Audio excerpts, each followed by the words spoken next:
Okay. Daniel, welcome to Launch Day. Hey, Dagobert. Good to be here. Yeah, and we were already starting to talk, so that's why I started recording. Mhm. And yeah, man, it's I don't know where to start because I like I think like we all know you, and so I'm like, what can? But I haven't. I mean, I didn't watch everything about you, but like, I don't know if people got into how you became an indie maker. How you got this started. I know you were working at Amazon before, I think. That Correct, was your yes. big thing. Yep, yep, So, yeah, can you tell me about that? Because I'm curious. I already start yes. like this, like, and I remember you when you started becoming big on Twitter, like 4 years ago or something. And so, yeah, how Yeah. did you actually even, what was your career like? How did you start your career? Yeah, I have a very typical software developer career. I grew up in Malta, small country in the Mediterranean. Um, Studied computer science, worked in a couple of small companies. Malta doesn't really have at least at the time, tech industry, right? So after about 4 years working there with small, sort of smallish companies doing small things, I was feeling a bit of fear of missing out, I would say, like of wanting to work in sort of bigger companies, mostly to learn and to sort of be exposed to new things. At the time, this we're talking, 2009, 2010, um, Dublin, Ireland was a bit like the Silicon Valley of Europe. I don't know if it's still the case, but where all the tech companies had their headquarters. And long story short, me and my wife, before we were married, sort of took the plunge, one-way flight, went to Dublin. We quit our jobs in Malta, So you and were with in Malta and you uh, okay, and like yes, and 15 this years was I ago you was moved to yeah, Dublin. exactly. I was 26 or 27, something like that. Yeah, and we basically just had like 3 months of rent covered, right, in Dublin, and said, if we don't manage to find something within 3 months, we'll come back. We'll live with my parents for a while until we recoup, and we'll figure it out. So that sort of was a bit of an adventure. But anyway, it turned out well very quickly. My wife found a job at Microsoft. I found a job at Amazon, and things were going well in terms of I was learning a lot. Initially, salary wasn't anything spectacular. I think my salary at Amazon at the time was about 55,000 euros, better than I Oh yeah, had in that's not Malta, but huge. nothing, Yeah. particularly fascinating. But I was getting what I wanted for. I was basically, um, you know, I had used And you were databases working for a long. As an engineer, software this was the yes, yeah. entry level. I was software engineer level 4 was basically the entry level place at the time. But I had what I wanted for. It was a small team of about 5 people, very experienced engineers. The way they thought about things was very different. I was mostly, even though I did a computer science degree, I was mostly self-taught, like many of us, right? So I was Yeah. getting that exposure of people who think very rigorously about proper engineering stuff, and I was And what basically what what working. kind yeah, Yeah. what were you working on? So I was working in the monitoring team, which basically we built software and tools for application and server monitoring. Eventually, the flagship, it was part of AWS. The flagship product was CloudWatch, which many Yeah, I people was who gonna use say. AWS Okay. use. Right? So I pretty much spent all my career at Amazon there, almost a decade in the CloudWatch team. Um, and what was interesting, because I was always very interested in databases since I started tinkering with software, but of course, just using them, right? Creating indices, making them perform, whatever. But there I got to experience actually thinking about designing databases, because we were building our own time series databases and sort of data structures and complicated, interesting stuff. And it was very fascinating for a while. And anyway, long story short, after a couple of years in Ireland, my manager at the time was about to he was from Seattle. He was about to have a baby. He wanted to return back, and he asked me and another person in my team if we wanted to come back. And initially, Wow. actually, I said no, because at the time I was feeling like, I'm a bit conservative with sort of big changes. It wasn't something on my radar. I felt I was No, setting I my hear roots you. So there. what year is it? It's like This was 2013 or something like 2012, that? yeah, early 2012, okay. 2012. The offer, I think I am in late 2011, right around Christmas time. In fact, because I remember talking to my family during Christmas and they said, you know what, I don't feel it, like, taking the plunge, leaving everything. And I Wow. don't really remember what Conservative happened. European mindset. Yeah. Yes, exactly, It's exactly. just Something happened, however. I think sort of we thought we weren't even married at the time. Again, like me and my wife, and it was of course this. It's funny, getting a bit of gray area here, but sort okay. of what prompted us to get married quickly was we No, changed for our sure. mind. And we said, maybe we should try this. What's the worst case again? Like if we don't like it, we come back. And, not a big risk for immigration purposes, we needed to get married, so we rushed I know. Well, getting I'm married. getting married so quickly Congrats, by the way. because, she needs, Yes, thank you. She needs to come. I want her to come full time, and she needs a visa exactly. because There you she's go. from So, Russia. Yeah. which Yeah. saying this in public, we should be a bit careful because you get Yeah. into. It's okay. Anyway, we had been together for like 10 years, so it was about time anyway for us. So, um, we went to Seattle. I think probably my wife more. I think it immediately clicked better with the American culture. For me, I was fine both places, but there was something here that I think made her more happy. And here, my career at Amazon Like was what? Like interesting. what? Like No, what? I think making friends and things like that. I think in Ireland we were both working and we were very much. I don't know. There was something missing. It's hard for me because me, I Yeah, in adapt, in the but US yeah, they're very welcoming. I don't know Ireland, but I know yeah, in US they're and super again, like like super nice people it's at Ireland as easy well. to meet people. But there was just something about like that feeling of like forming a community, going, taking Zumba class and making friends there and building a circle. Um, and in addition to that, which was a positive thing, my career at Amazon started to take off. Now, it's Mm. interesting, right? So when I was asked to move to Seattle, my compensation pretty much doubled. Right? The offer was 120K, topped me up with some stocks as well, nothing significant, 20 or 30K or something like that. But it was already a big difference. Cost of living maybe a little bit higher, but not radically higher. But what was interesting was that after probably 8 months, I got promoted, and within a year or two, I was making 250K, which again, like I Wow, wasn't yeah. even thinking about that amount. I remember when I moved to Ireland, I thought if in 10 years I would be making 100K, I would be No, incredibly yeah, happy that's like the back to the time. European thing. Yes. And like I have So a question about yeah, this is yes. like because I know I personally and I know many people like we have this idea and I used to have Mhm. that, in the US they're so productive, they're so focused on work, and we have this Yeah, idea, and we don't realize that we have a very good work ethic here, and yeah, we tend to have high quality work. And so yeah. when I worked with Americans, I realized I was highly valued because of this. And Yes. maybe So that's what was for you also, I because think so. maybe in Yeah. Ireland there was, like your level was quite high probably and more valued Yeah, there. yeah. I think the being invited to move to Seattle, not everyone got that offer, right? So I think that was Yeah. part of. Again, there was that bit of. I think I was performing like you were saying, like to American expectations. um, but yeah, it's the culture is a bit different. Of course, you can't generalize too much. Right? I mean, there's everything, but I think what's more important, however, in terms of compensation, is that there's just a more competitive market, at least at the time. Again, I don't know now how things are changing, but the reality was that the competitors, the Googles and Microsofts and whatever, they were just competing for people, and there was just a shortage of people, and that basically um, is something that seems like in Europe it happens less often. Right? There's like a ceiling, almost like which the ceiling exists in the Yeah. American market as well, but it's way higher. I think yesterday I was seeing a tweet where something leaked from the Microsoft compensation packages.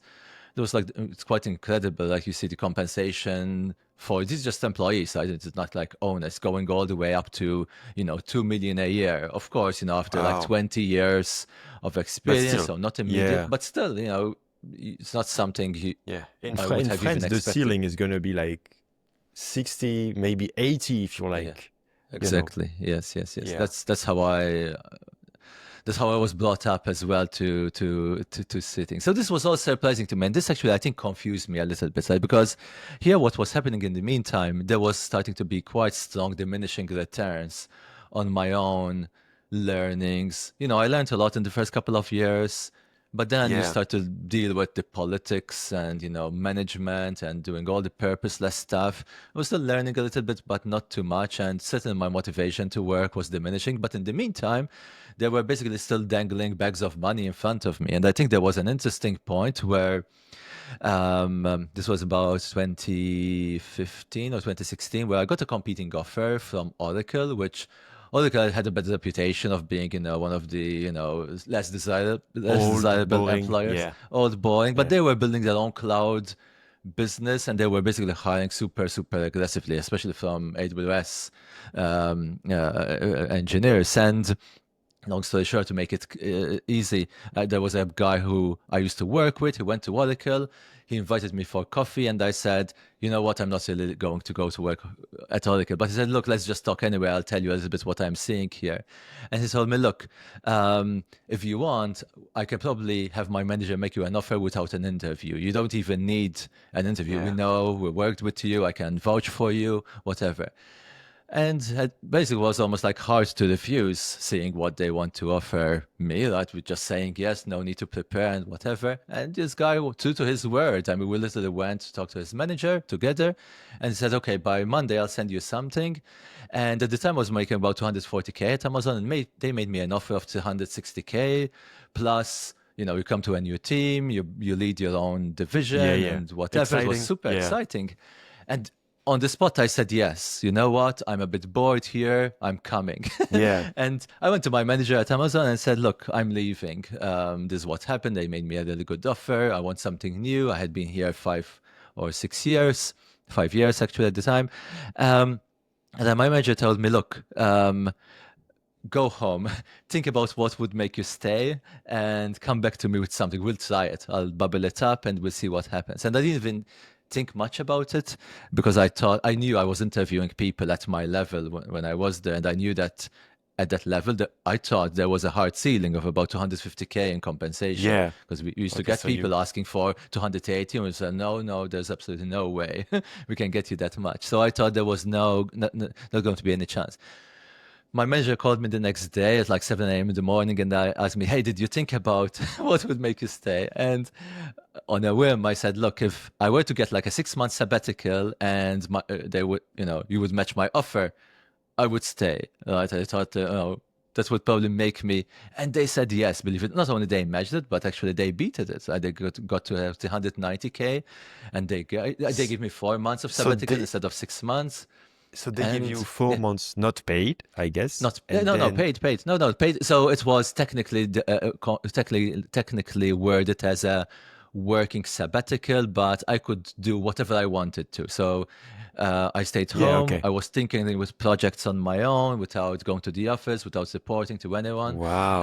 Um, and it was basically a retention play, right? And then later I learned they do this occasionally, right, with people who, especially, I think they didn't really want me to, they didn't want to lose me to a competitor that they were, Yes. fighting But it, against you know, in it addition. also makes sense, like to refresh after so many years. You can. It makes sense also to take a break and then come back. Yeah. Maybe you will be more, or maybe you will really It, not want to work I, for them anymore. But in my yeah, mind, look, at this point in my mind, I had already realized that a career as a full-time employee here wasn't. I need to change at some point. It was so daunting, however, because what do I do, right? I just, again, like the idea of founding some venture-backed startup wasn't appealing, because I realized that would have been probably a worse arrangement.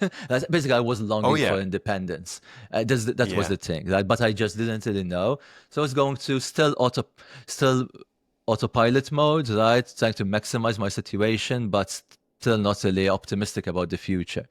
I tweeted about this a few times, went a bit viral, but basically I looked around me, right, and I saw everyone else higher up than me, and I didn't envy their lifestyle. Basically, people who yes, were yeah, yeah, level up and 2 levels up, I was seeing them, they were barely seeing their family, or were stressed out, not really doing interesting stuff. And I said, this place is not right for me, and I wasn't necessarily thinking that going to another company was going to change anything. So So did you anyway, still work for them after the sabbatical for a so little I bit? did. So then I started this project, and when I came back, they offered me to build my own team and lead a new initiative and launch it as a sort of new AWS thingy. It was called CloudWatch Logs Insight, whatever. It's not something very interesting, but that's something that came out of that little bit sabbatical experiment.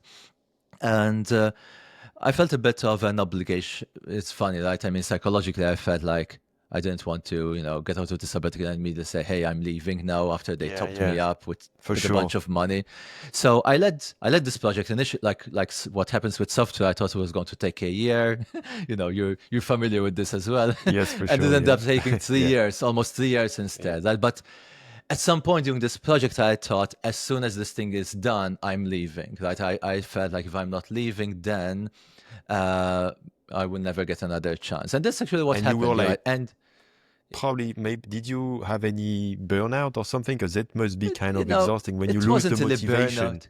Yeah, it wasn't really. I mean, at least I was on the brink of Mm. feeling the true burnout symptoms, but it wasn't like I was feeling, depressed or anything, but just that feeling of, if I wasn't looking forward, basically. I wake up and I thought like, oh my God, I'm excited to go do this thing. Because Yeah, yeah. my work at the time evolved to very much almost like a hybrid product manager, team lead thing. I wasn't even coding almost at all the last year or two, which there was some interesting challenge. Again, you're dealing with people and, communicating up, whatever, but I was ready to leave. And not only to leave, I think in my mind, that chapter was closed. Right? So I know a lot of people And leave the with, oh, I chapter is was just Amazon or just the whole no, career? I think our career as an employee, at least in this kind of company, I didn't completely exclude maybe working something remote, whatever, but this kind of work where, hey, Mm. I'm part of a team, lots of pressure, big tech type thing. And Um, so, did you have an yeah. idea of what you were gonna do when Not you? really. Like, I mean, well, actually, I should say I didn't really have something concrete, but I thought, the most obvious thing was to bootstrap some software business because, I had worked in software all my SAS? life. Yeah. The most obvious thing, what I was going to do. And I think I did this. I think I had this stuff, naive reasoning. I said, okay, I worked in software for 18 years total. Like I had specialized in databases. I knew how to build sort of these API services and whatever. I said, those are where my assets, my skills, my expertise. Probably the best thing to do was trying to, find something that hits all the things. Like so I was brainstorming a little bit like with that mentality. Is like, what can I do best? And let me try to do a bit naive again because I ignored very much the marketing side. Now, in my defense, I Yeah. didn't really completely ignore it because I immediately realized that I needed to do something. I wasn't that naive that I thought, okay, I'll build something. And so probably I did almost all the mistakes one could So imagine at in the this first point, year. you had left the job and So you I had started left, yeah. So building? the project Okay. launched. I gave my notice. It was all good. So that people were a bit surprised, but February 1st, 2019, I was on my own, right, Okay. for the first time in a long time. And And I was was it sitting here. scary for you to leave the, because I guess you Yeah, get probably used to the compensation, the money, your you family, know, everything. I How think did the it, only I guess thing you had saved, I guess you had some I savings, had but I had some decent savings. Yes, I think to be honest, it wasn't even scary. I think at the time it felt a bit selfish, to be honest, because at the time I had two mm, kids, my wife wasn't working, and I was leaving. I when I left, I remember this very feeling because I had almost $900,000 of unvested stock that we're going to vest in the next 2 years. Basically, all I had to do was show up, and those would basically vest in my yeah, you account, right? would And get them, yeah. Free I money. had to tick the Yeah. box literally on the UI to say I'm rescinding them because part of the, quitting process. And I remember feeling like, oh my God, I mean, this money that could have gone to my kids and my family, right? That I'm doing Yeah. it almost like for selfish reasons. And I had to, think a bit about that because, I mean, I justified it and now I think it was right. I'm improving. This is going to be an improvement of lifestyle for just me Yeah. being more available. My kids were still very young there. I think It's like my a youngest was step back so you can take a step forward. Like a it's step normal, forward, you exactly, know. right? And Yeah. the extra independence was hopefully, I thought at the time was going to make things easier as well. I'd be more present and all those good things. But it's, when you see something tangible like that, like money, it was hard. So Yeah, it yeah. wasn't scary. It was that feeling of, am I being, again, like, uh, an extreme first world problem here that I'm exaggerating something. And anyway, so there was that bit of a dilemma. But then in the beginning, I think I thought, I have some savings. I had calculated that I had about 4 years of runway if I had used all my savings and I kept my expense. So it was quite healthy. And Yeah. probably it hurt me a little bit, to be honest, because I took it Yeah. too easy in the beginning. I I think you had talk five about years this. with logology, my previous startup, Yes, and that exactly. was Right. yeah So too much. you start Yeah. to you start to play around. I start to take things easy. Oh, I'm going to set up my IDE. I'm going to do the best and the greatest and whatever. Yeah. You Right. can refactor And 2 or 3 times because you two have times, time. yes. Yeah. Right. So Yeah. that's what's and by having some money as well, I was even spending. I'm embarrassed now to say about this, but I spent about just $3,000 for hiring a lawyer to write my terms and conditions and privacy Oh policy. my Like God. insane. Like again, like Oh my God. I feel I did a security review. Anyway, I was building this database product called Userbase, which I think the idea was actually quite good. The product Superbase, which is very popular, now came about a year later, was basically same concept, right? To basically have this database as a service that you can call from your front end code without using any servers. It was basically the same.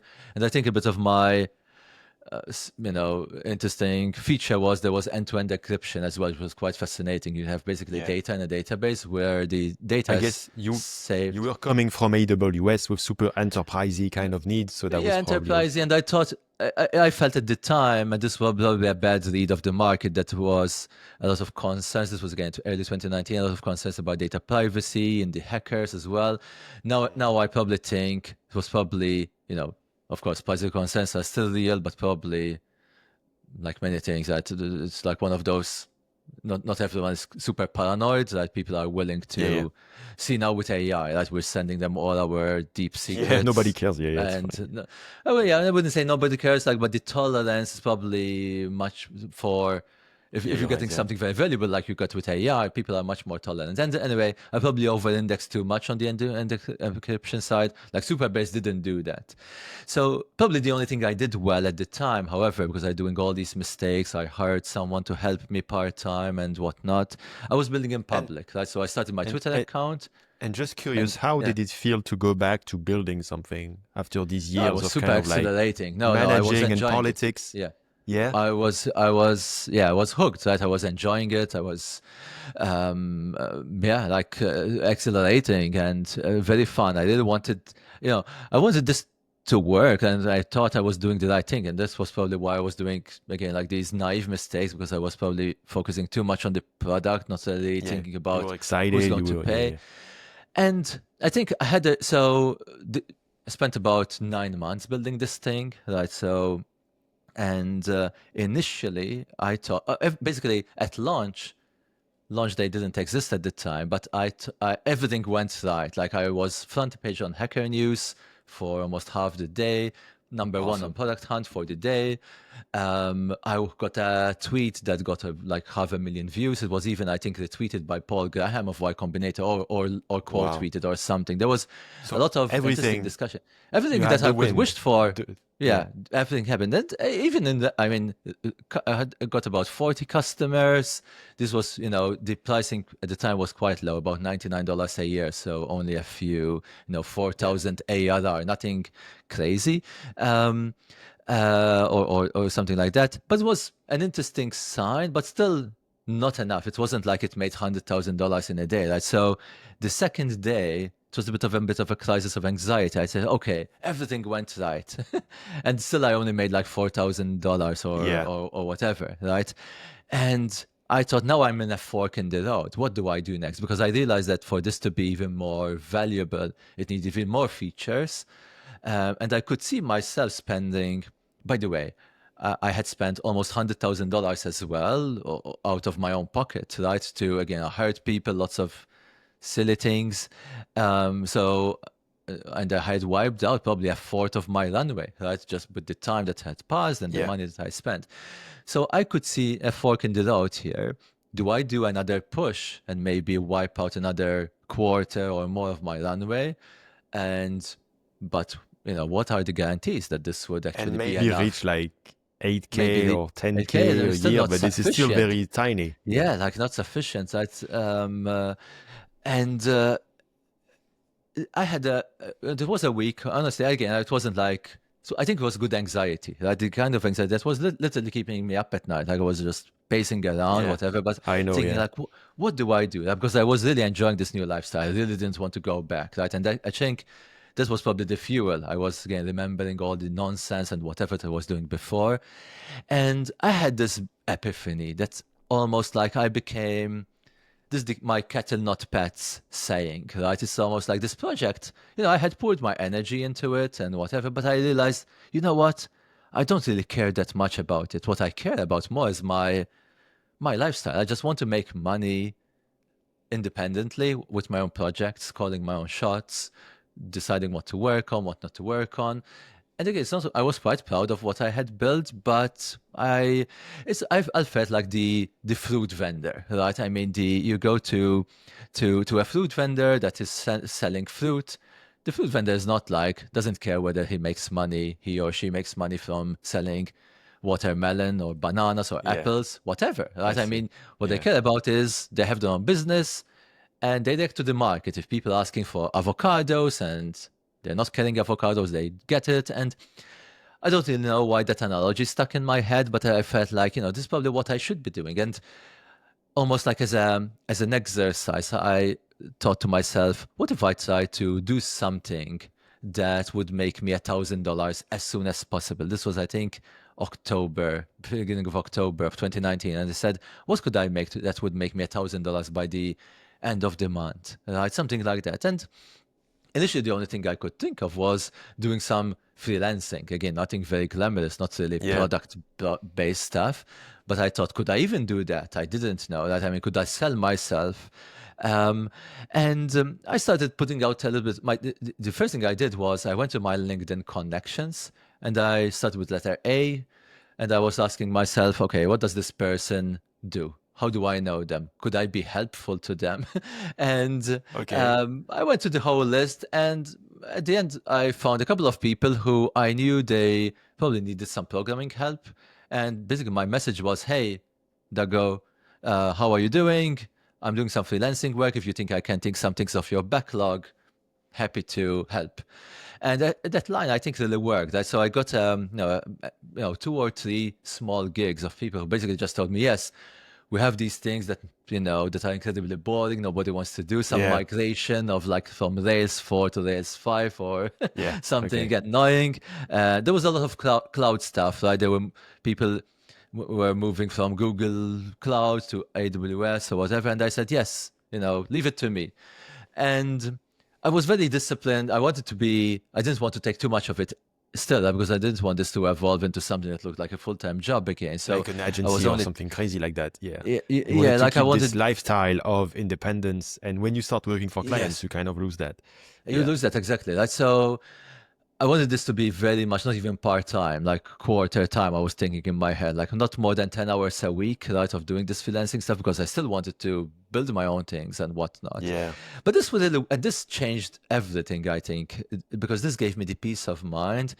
By the way, a few other random things that I was doing. Again, to my credit, I did a lot of mistakes, but in this case, I was very open-minded. I was doing almost anything. Like, for example, there was a company, I'm sure this is not needed anymore in the age of AI, but I was helping them doing technical documentation. They had APIs, they were updating all the time. A bunch of the API reference docs were stale. And they said, yes, look, I'll go to all of them. I'll create examples. So there were all these little things. There was another small company who I was helping them with interviews. So these were growing, and I was Yeah. chatting with their founder who was telling me right now I'm super swamped with interviews because we're trying to hire 5 people, and all I'm doing is interviews all the time. And I said, look, what if I help you?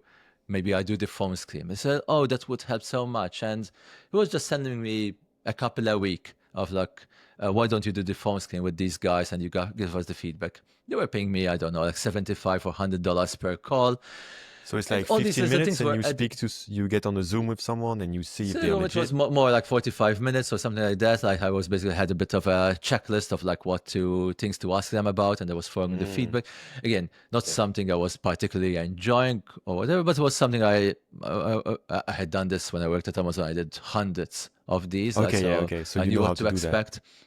Um, but basically when I was doing these things, I was suddenly making, $4,000, $5,000 a month with these little odds and ends, right? And they were still leaving That me a gives you, lot so of that's the peace of mind you were talking just a about. peace of It mind. gave And you. it's what at the time ago. I live high cost of living in the area. We're living quite comfortably, kids, whatever. It wasn't even enough to close, right? But wasn't even breaking even with my living expenses. Yeah, But yeah, for sure. it was still sufficient. First of all, it it And it like curbed, slows down the yeah, it fall slows down the burn. very, So, very exactly, very importantly. much, Yeah, yeah. which made the runway Yeah. feel like almost years now, right? I Yeah, mean, yeah. but I also felt that if I needed to, I could take another client, right? So, but I didn't need to, right? But that was much better than having something happening was much better than just thinking, oh, maybe I could find something. No, I was actually doing something. Yeah, And I hear over you. time, these little freelancing things evolved to being better. Eventually, it culminated probably most optimal one. I don't know if you remember that, but I was AWS, freelancing for good parts of Gumroad. AWS.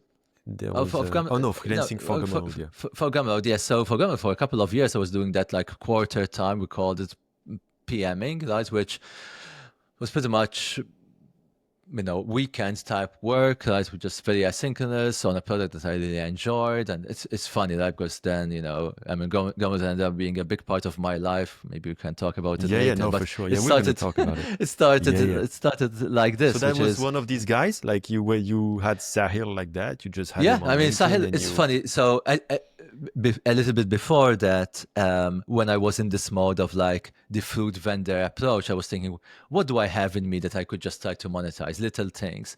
And one of them was self-writing a book. Right? I had seen Adam Wetton of Tailwind CSS Yeah, yeah, I saw that too. And self-published back books then. at the time. It Yeah. was like he had this PHP book, PHP refactoring book, which was quite fascinating. Like, he wrote this simple book where it's not because typically when I think a book, the types of books you buy, there's a kind of format. There's like a narrative, or even if they're Yeah, yeah, technical yeah. books, there's references or whatever. But this book was interesting, right? Because all it had was a bunch of ugly code on the one page and a bunch of refactored, nicer code that does the same thing on the other page. And it was like, I don't know, like 50 pages of this. Here's how to do this weird, convoluted nested for loops, and here's how to do it in a nicer pattern. And he basically had at the time had a smallish audience of a few 4,000, 5,000 people, and he managed to sell like $60,000 worth of this book. And I said, oh my God, like, it's funny because in the back of my mind, I had this aspiration to eventually write a book like many people think, but I Yeah. thought, I think a book was like this grueling process of finding a publisher, spending months and years of finding it. Then I saw Adam self-write it, self-publish it, and that really inspired me. Right? That really, I felt I could do this. I know there are some things that I probably can, convert some knowledge in my head into something tangible. And then I had a bit of a mini viral tweet where I said something like, um, forget all the hype about AWS. All you need to know about is like these four AWS services: EC2, S3, RDS, and some other thing. That's the best validation, right? A good Yeah, tweet.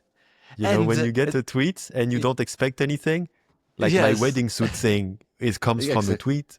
Yeah, AWS comes from a tweet. This tweet. AWS Yeah. book you wrote.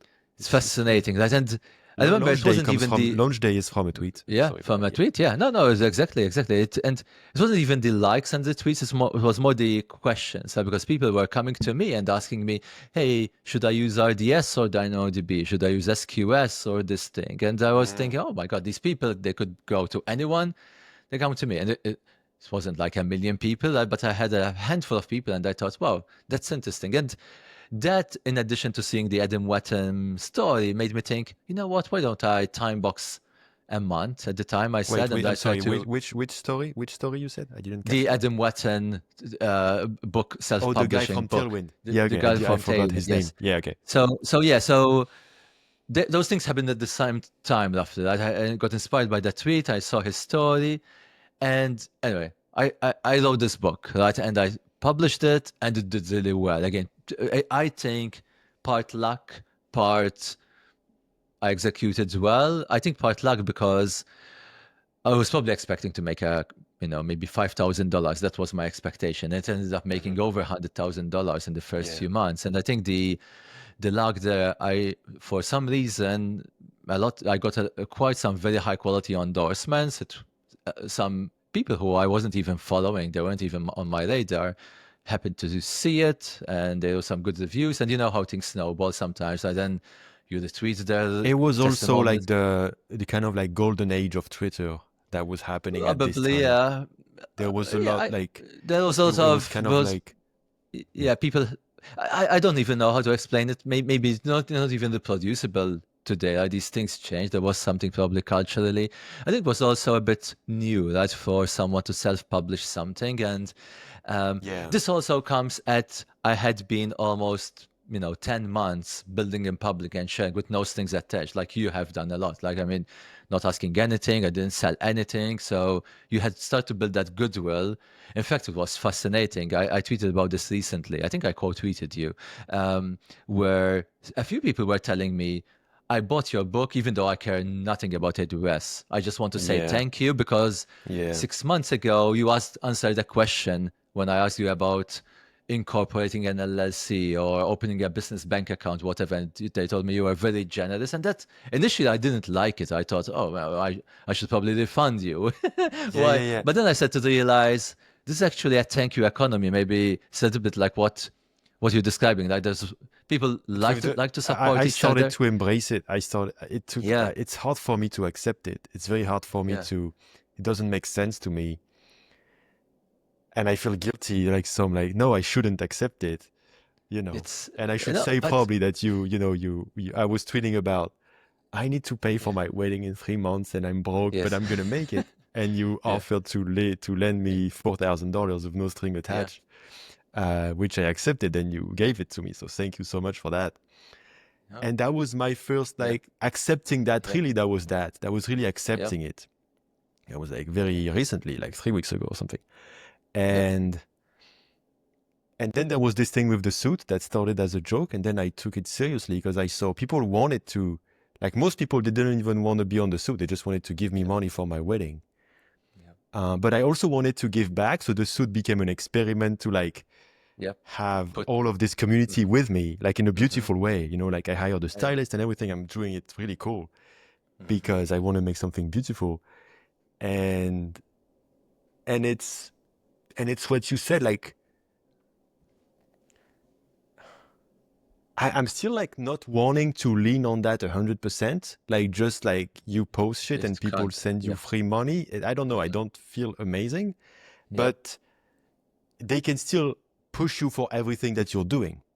yes, Like yeah, yeah, yeah. they can still buy your products if it's just a little bit relevant. But I still feel Yep. like the need to make something still. But No, yeah, no. That's a necessary thing, of course. I mean, you need to be making something, and you know, this sounds strange to us describing like this, but this is not something unique. I mean, goodwill and brand, even in big companies, right, is also part of this. DHH of Rails a couple of weeks ago, I think. Um, Posted something about he just pre-ordered the Tesla Roadster, even though like it seems to be nobody knows when it's going to come out.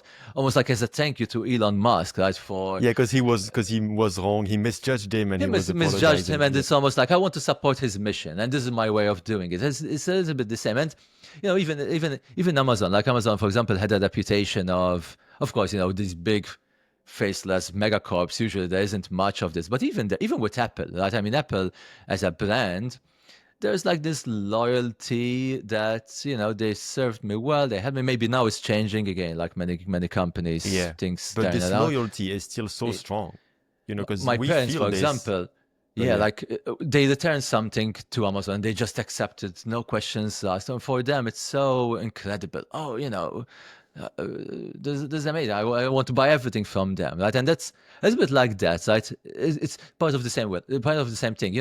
Accountants, when they prepare balance sheets, they had to invent a word for this, which can become very valuable, and they call it goodwill, usually, right? And they can be millions of dollars, even. I mean, with companies like Apple, their goodwill, their brand is worth billions of dollars, right? It's like, yeah, and Tesla and whatnot. And for us individuals, solopreneurs, indies, whatever, this is part of it. I noticed this. It's funny. Like, I was reflecting on my own behavior. So during the COVID pandemic, I picked up woodworking as a hobby, purely as a hobby thing, like not yeah. I remember you commercial. posting the So tables you were making. Yeah, yeah, and I was learning mostly from YouTube. Right? So I found a few YouTube channels. These are independent creators. They're basically building stuff and teaching how they do them. And you build a bit of a like with Twitter audiences, that you start to like yeah. certain people You and connect with some people. Yeah, you connect them. It's interesting. YouTube is very one-dimensional. Right? I mean, you connect well with people because they're on video, but there's less conversation with their followers. So yes, it's a bit more of a broadcast thing. But then what happens is I was noticing that there's these people who I feel almost like I know them, right? Because they talk about their stuff as well. They teach you a lot. You learn. There's video, high bandwidth.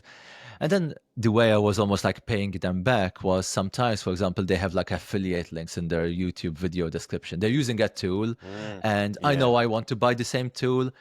And the easiest thing would be for me to go to Amazon and buy it, right? But then I pause and say, you know what? I'm going to go use the affiliate link. yeah. You will go out of Just your way to use I go a bit that. out of Yeah, my way, exactly, and they will never know it was me, right? And whatever, right? But it's my way of thanking them a little bit. and you Like, I want mean, them to keep existing. to You keep want doing them it. to, Yeah, exactly. This is a bit of yeah, the yeah, Kickstarter effect. Right? I want to support this channel, right? So you start to see this a lot, right? But you can't make people, just send you money. Right? They're not going to, most of the time, they're not going to tell yeah. you, It's more hey, like you are. It's more like you're on a journey. You're doing yeah, things, and they want to push you. They want to yeah, help you. But if you're yeah. just like, hey, can you help me? Like, it's not the same. It's more No, like you're no, going exactly. somewhere, and they're like, it. Like, for example, the first experience of that for me was 3 or 4 years ago, when I was doing memes every day, Hmm. and because that's how I got. One of the reasons I got big on Twitter initially, I was creating one meme per day, and about startups, about marketing, the need for marketing. And one guy who had a startup, and it was going nowhere for like 6 months, and he saw one of my memes about marketing, and it hit him, and he was like, it really like got him. And then Yeah. he switched his whole strategy, and he went from struggling to making like millions. And he Wow. just said, hey, where can I send you $1,000?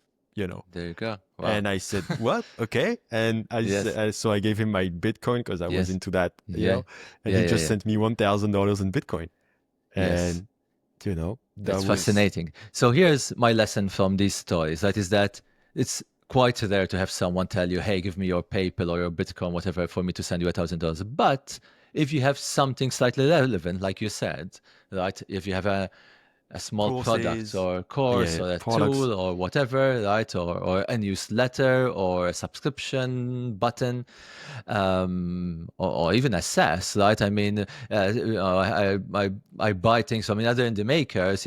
Tony Din is a great example, right? I mean, Tony, right, Yeah. of Typing Mind.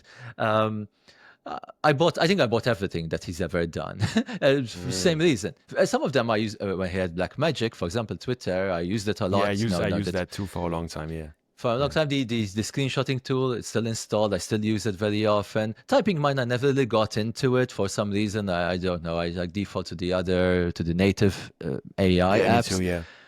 But I have DevUtils even there again. Like I don't use it, but it's uh, I reflect on my own behavior. I really like the person. I want to support him, and the tools are slightly relevant to me again. Like it's not like he's doing Yeah. something about some industry that I have nothing to do. In that case, probably I wouldn't buy it. It would feel almost like a waste of. I mean, I don't know. I feel weird. But these are But something the relevant. key is to have something to sell that, Yeah. that's easy. Because, for Yeah. example, when I had the previous startup Logology, Hmm.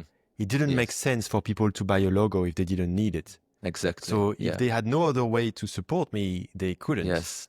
Then when I Yes. had the Twitter course, much Yep. easier, They found something. Exactly. Exactly. you know. Yeah. And like so, we Absolutely. still need something that's easy to buy. And for example, Yes. with Launch Day, it's not that easy to buy. I mean, Mm-hmm. like you can sponsor, which is thank Yes. you actually, but like that's Yep. awesome.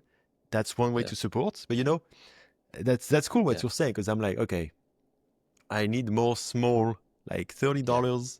You know, I'm doing thing for my wedding suit. I realized it was too Yeah. expensive, like Mm-hmm. $300 minimum. Mm-hmm. And so I'm gonna do one spot that isn't selling yet. It's on my Mm-hmm. heart, like on my chest, Right. and I'm gonna actually make a QR code, and Right. you pay what you want, and you're on the Mm-hmm. page of this QR code. So Mm-hmm. you can Very pay cool. 20 or Yes. Yes. 30 Yes. or Yep. something.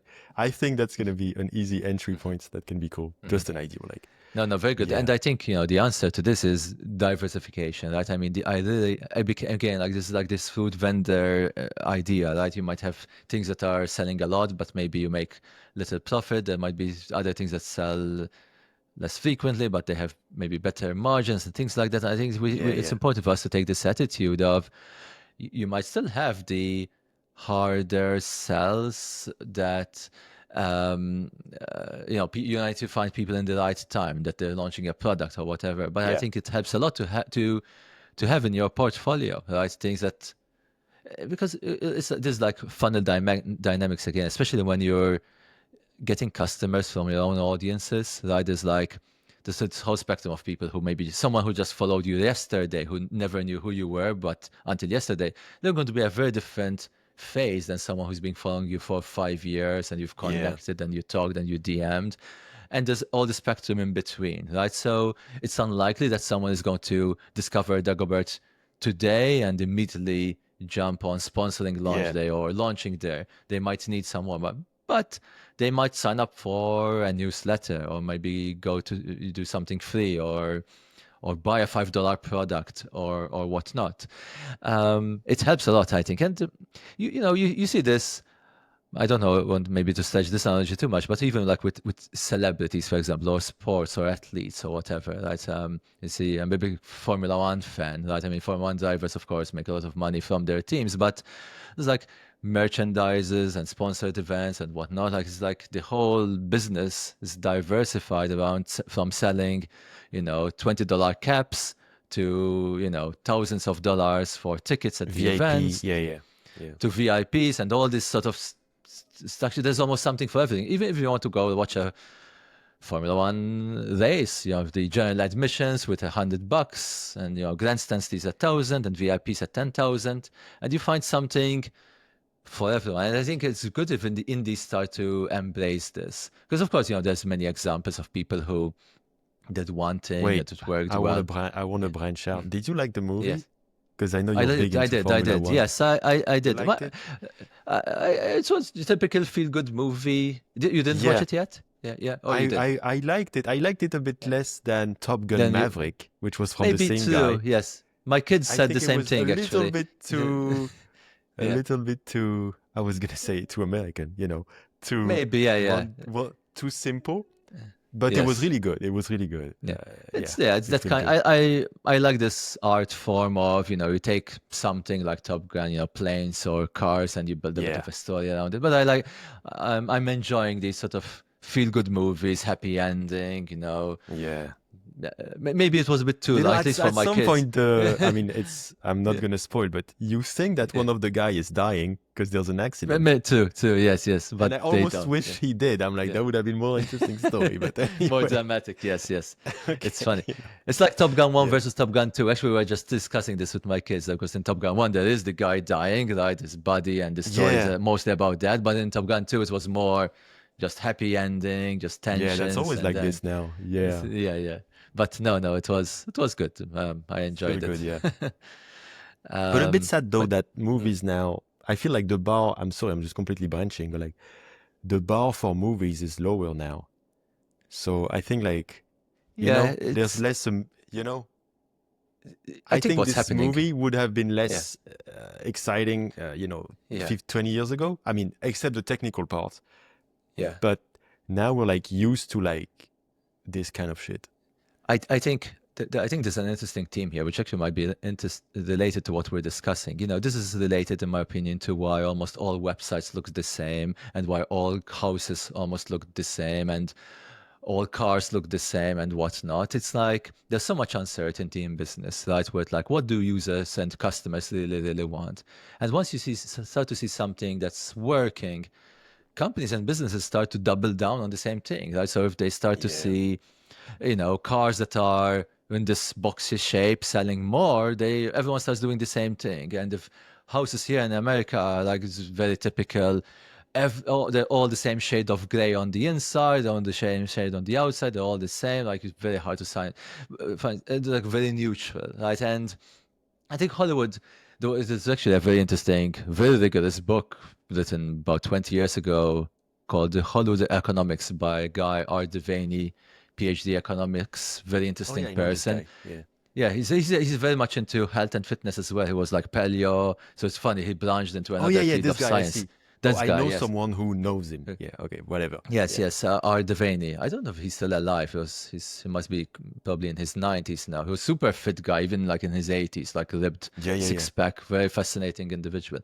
But anyway, he studied economics. Sorry, so he studied the Hollywood industry incredibly rigorously, and he basically realized that there was this statement by a screenwriter who said in the 60s, like, in Hollywood, nobody knows anything. At most, people are just making educated guesses. And the book was basically based on that statement. Is it really true that people are just basically, guessing, Yeah. right? And the conclusion was that it's basically yes, no, nothing can predict the profitability of a movie, not the marketing budget, not the production budget, not the list of star actors, not the directors, whatever. I mean, we might think, oh, if this director is doing a video, it's going to be a sure success, but in terms of profit, at least, it's very hard to predict. The only thing that seems to be a reliable predictor was the sequels, right? And this is why you keep seeing sequels Yeah. one after the other, because Yeah. if Top Gun 1 was successful, chances are that another version of it, right, try to keep as much as possible the same actor, same soundtrack, same similar storyline, you're much more likely to succeed compared to some other random thing. And you start to see this. In fact, the F1 movie, they're already talking about, because it seems to be doing well, they're already talking about a sequel, right? So, and I think It's gonna there's be F2. That would be funny. Like the yes, sequel. yes. And then it's like Yeah, yeah. shittier cars. The And then shittier it's like cars, maybe, yes. FE, and then it's like whatever. Yeah, Maybe, that would be maybe. funny. But I think Yeah. there's something important here for us indies as well, because there's a balance between creativity and novelty and following something that works. You can't be too bland because then, yeah, you're not interesting. But I think it's good to recognize there are certain patterns that are more likely to work for some reason. We don't even want to understand them. This is also why I think a lot of SaaS pricing is all very similar. $29 a month, that kind of thing, the same Yeah. patterns and whatnot. I would say I would encourage people, don't try to be too creative with this stuff. Like keep it easy. Let people be And familiar. that's why we were a bit Yeah. arguing about on Twitter, because I noticed, because with my previous startup, I had a big. Do you still have some time? I don't want to keep you too I do. long. No, I have a lot of time. You're fine? No, happy to go Cool. over. Yes, Okay. yes. Because I love doing it more like Joe Rogan style now and just talking. Yeah. Let's talk. And we were arguing. I mean, not arguing, but like, because yeah, I had a burnout with my previous startup, and since I'm back, I'm like, I need to do something that I enjoy. Like, I need to, and all this shit bores me. Like, for example, this movie, which I enjoy, I'm still like, where the fuck is the creativity? I miss it. Yeah. It's the same with music. It's the same with like, where is the visionary, the fun shit, like where you fail a lot, but you also have crazy new shit. Like I remember like when I was a kid, there was like the Tim Burton movies. That was insane. Like the Tim Burton movies, like people never seen that.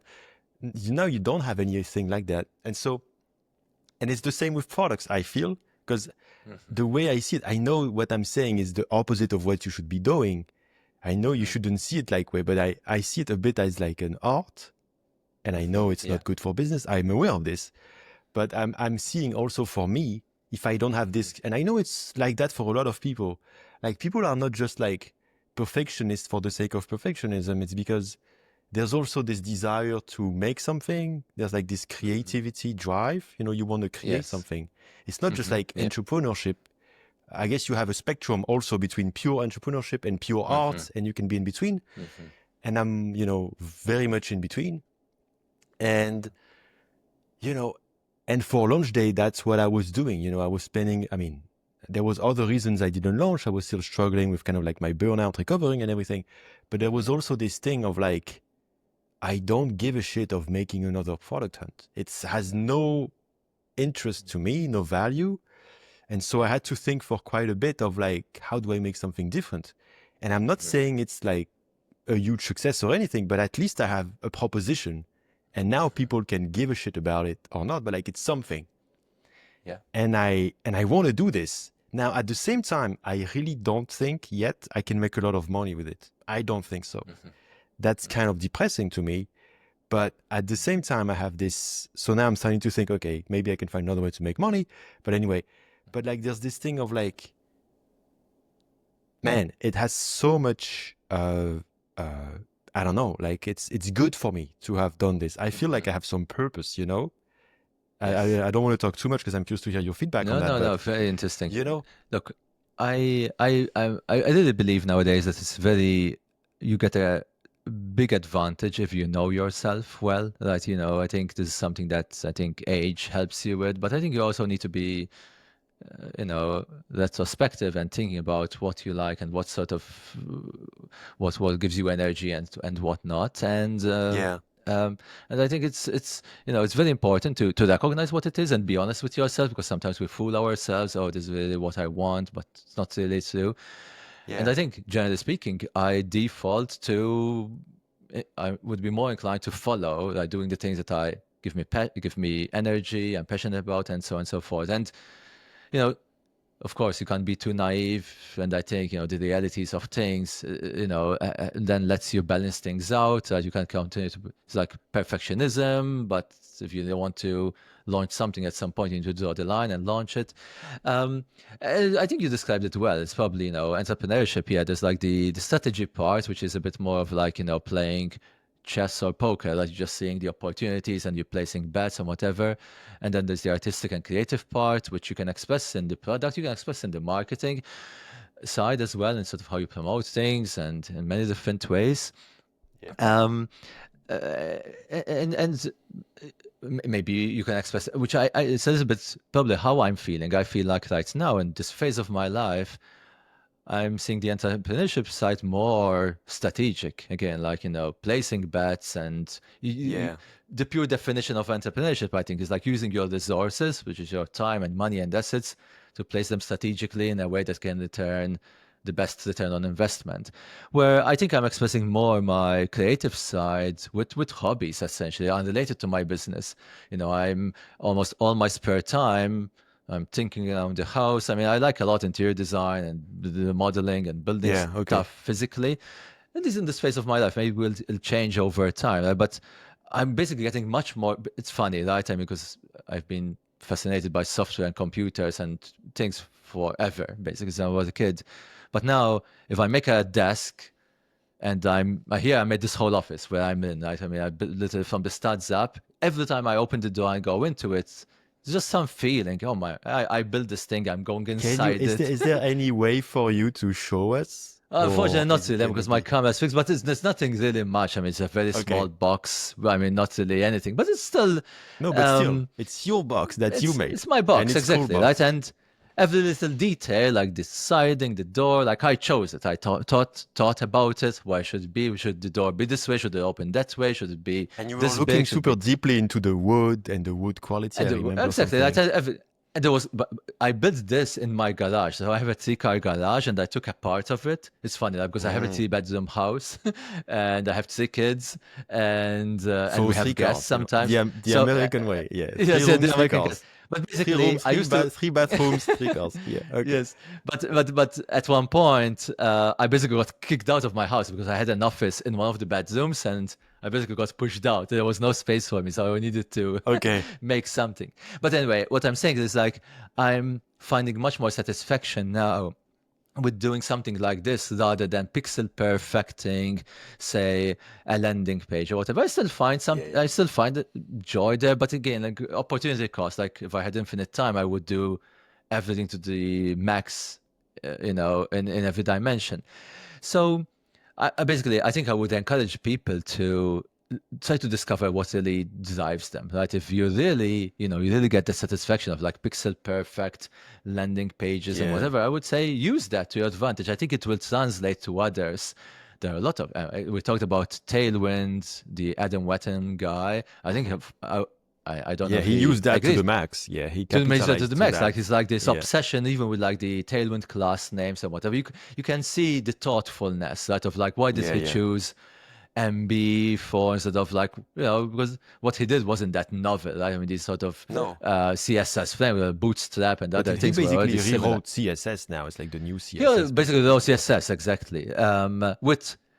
But you can see the thoughtfulness in everything he does. You can see Yeah, it yeah. nowadays. Still, he's still defining things, and it's like Yeah, things that everything. I'm The happy with. books, the UI The books. kits, everything. Yeah. So and I think customers and whoever is following sees that, right? It doesn't seem like he's forcing himself to do it. He's doing it because he really, really wants it. And but still, I think it's good to recognize that he wasn't that naive. He just didn't just say. It's funny because I was following him at the time in 2018. I think where Tailwind as an open source framework was really becoming popular. Like there was all these companies using it, but he wasn't making any money from it.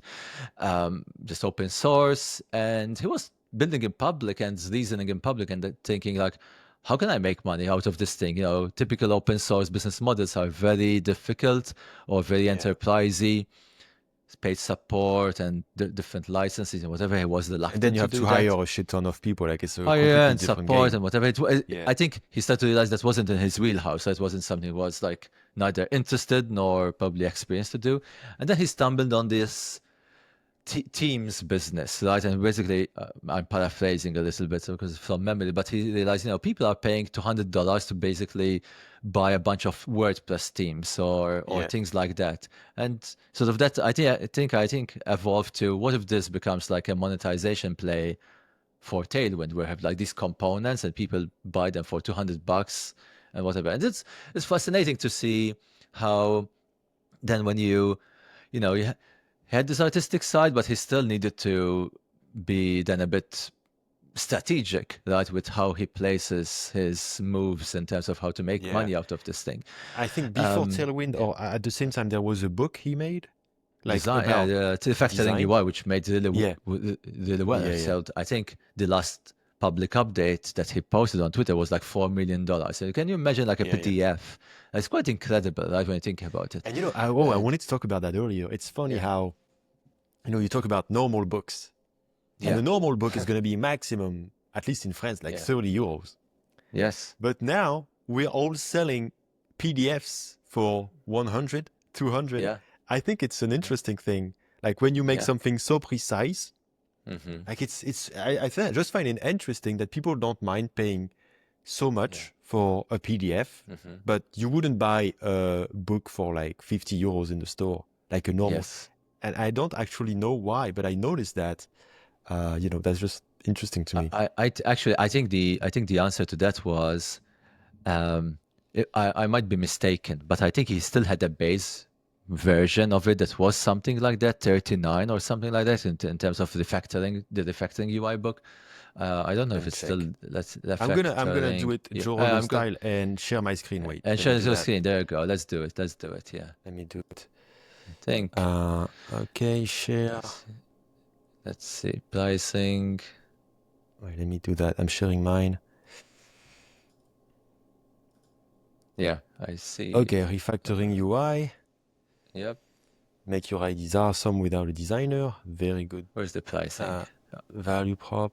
Oh, it's in the blue Yeah, background it's in the thing, bottom. I In the think. bottom. I Yeah, yeah. remember. There you Yeah, go. there. But so it's still Yeah, you actually I see? was wrong. I was wrong. It's still 99. You're Basic, right. You're right. just the Yeah, PDF. yeah. And I'm I, not saying it's wrong. I'm just fascinated yeah. by how we have changed.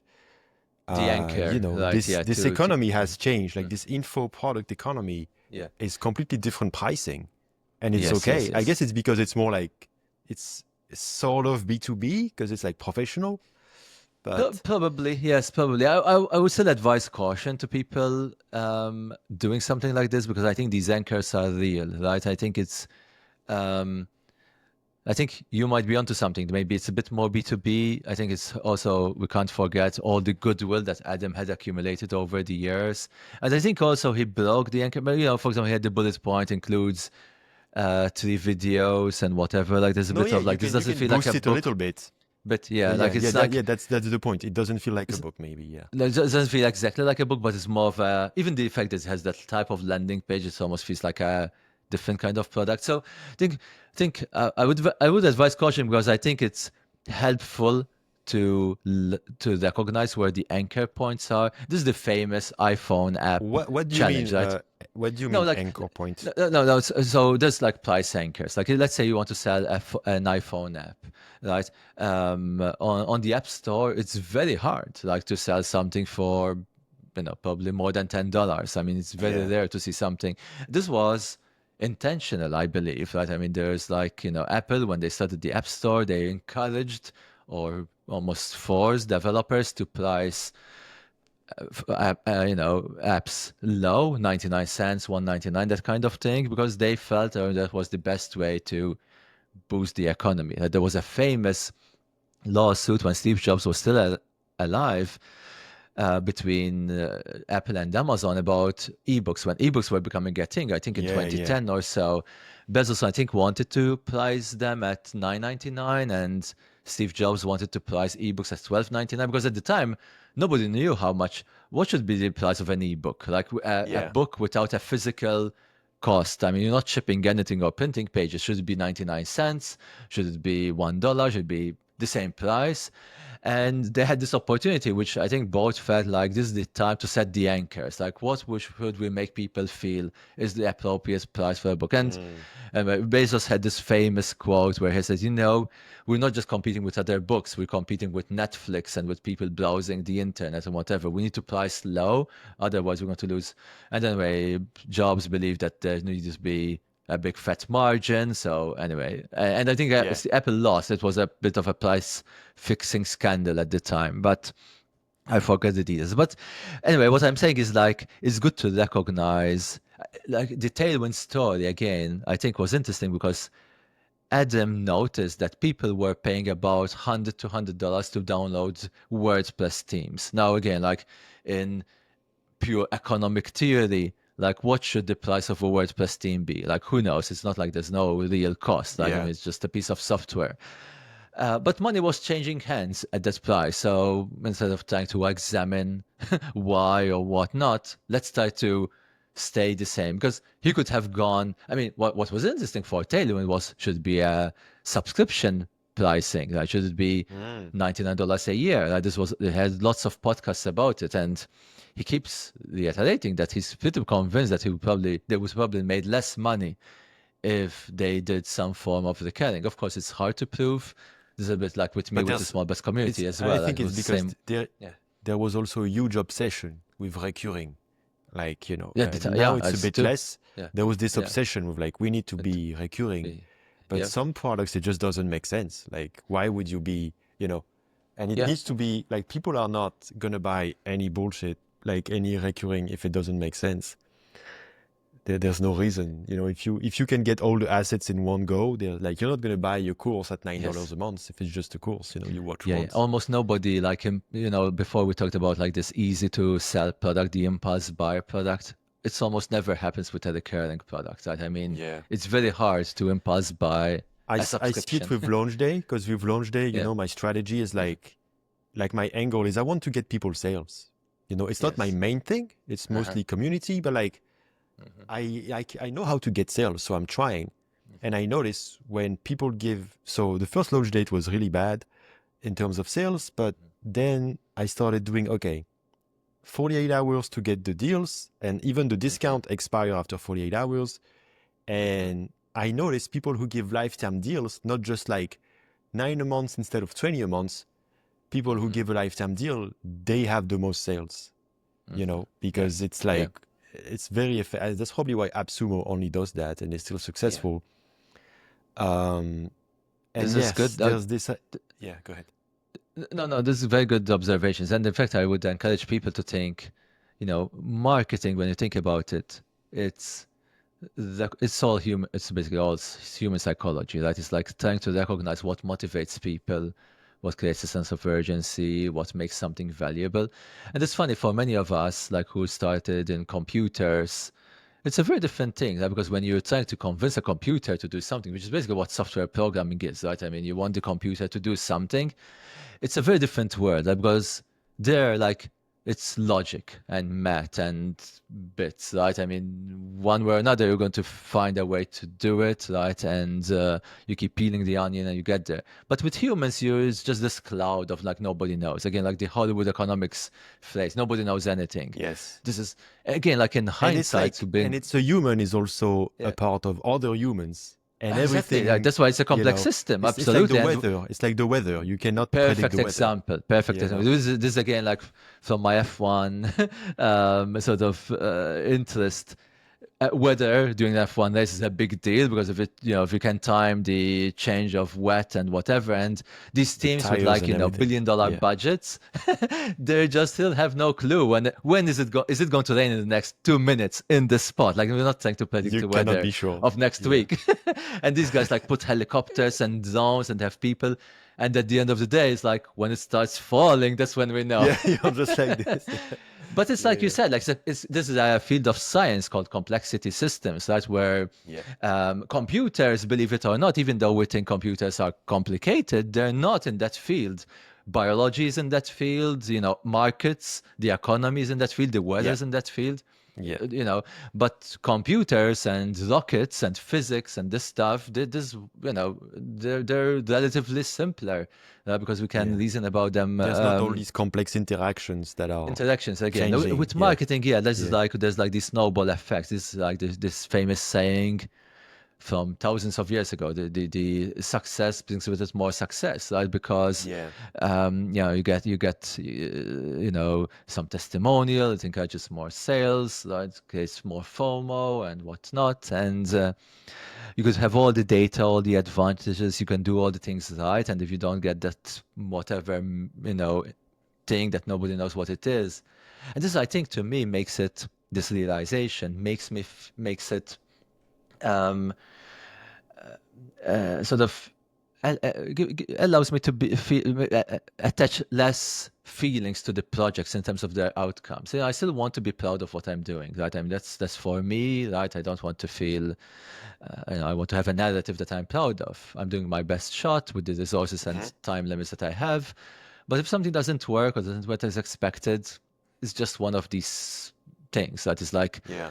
like the weather. Like I thought it was going to rain and it rained, and it's beyond my control. And even with the successes, like I was telling you before, like the Ed West book, I'm sure if I were to go back in time and do everything the same, like the same words, launch at the same time and whatever, there would probably a universe where it would only may have made $10,000 or something like that. Yeah. I It think could I have was gone incredibly differently. Yes. lucky that some very high profile people just endorsed it, they tweeted it, I retweeted them, I put them in the landing page, and that drove even more FOMO, even more sales and whatnot. Now, how do you replicate that?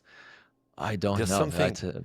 The Yeah. one thing I really learned with doing logology for 5 years and then doing my Twitter course.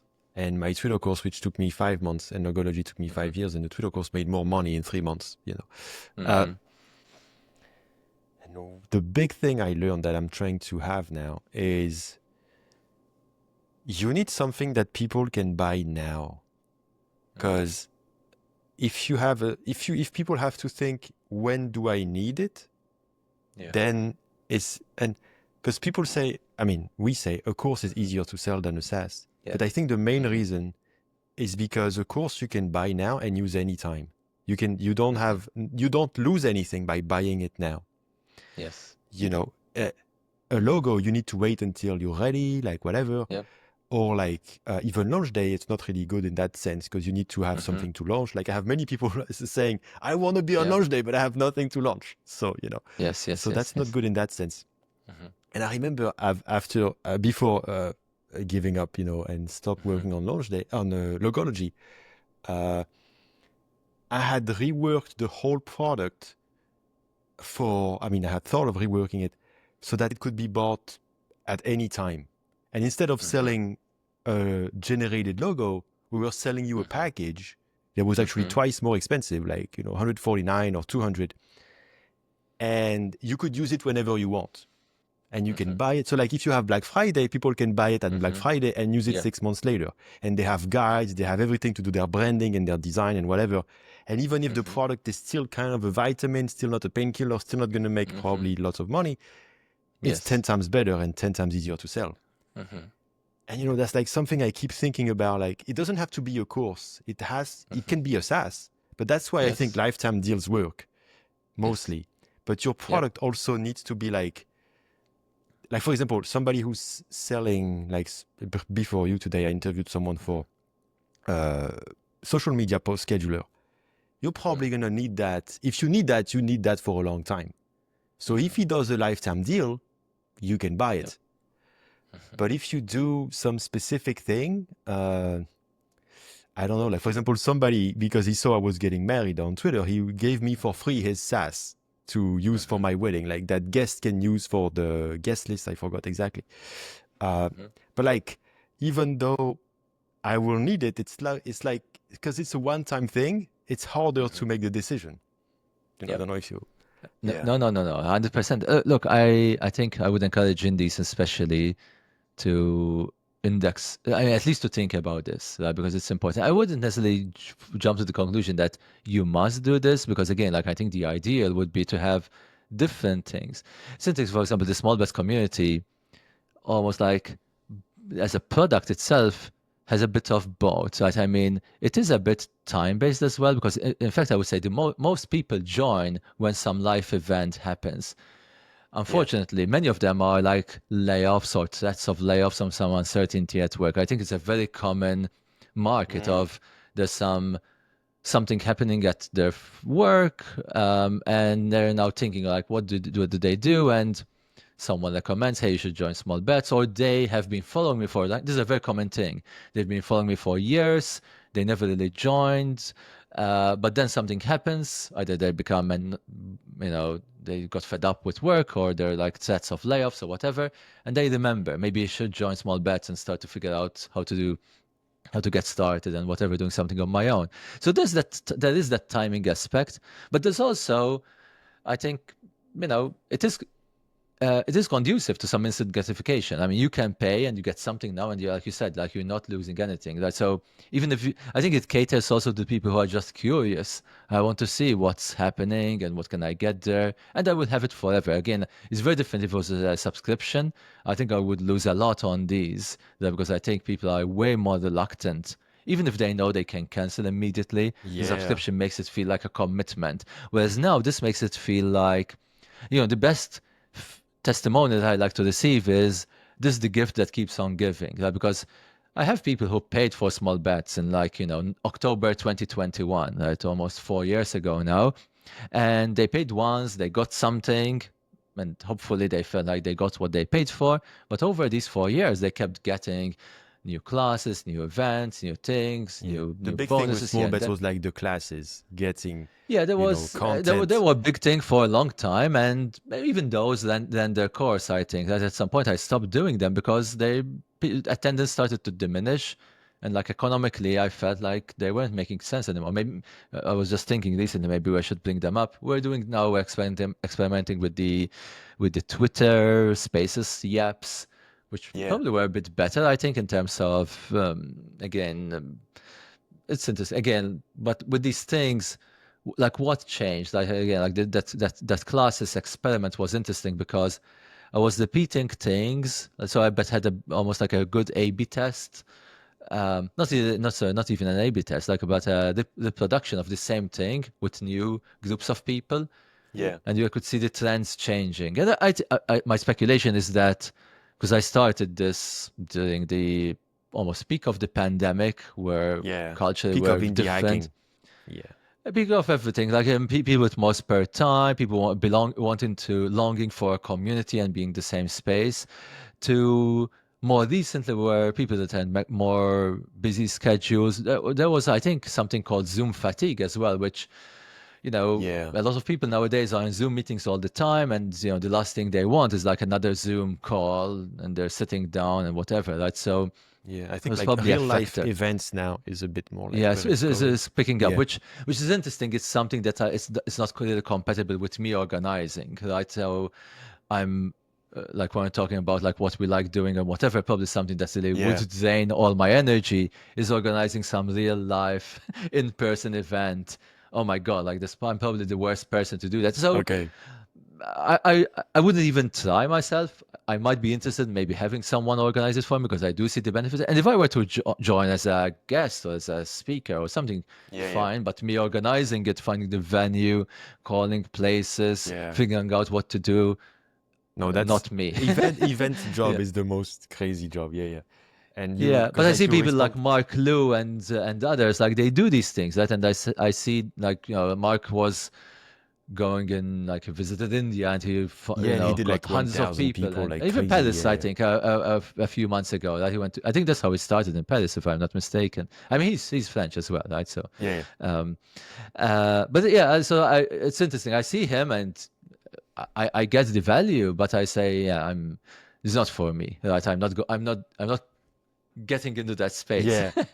I want to do that for a launch day. I think people Yeah. are because I notice a lot is Hmm. the isolation. Like Yeah. that's for me, but that's for a lot of people on launch day.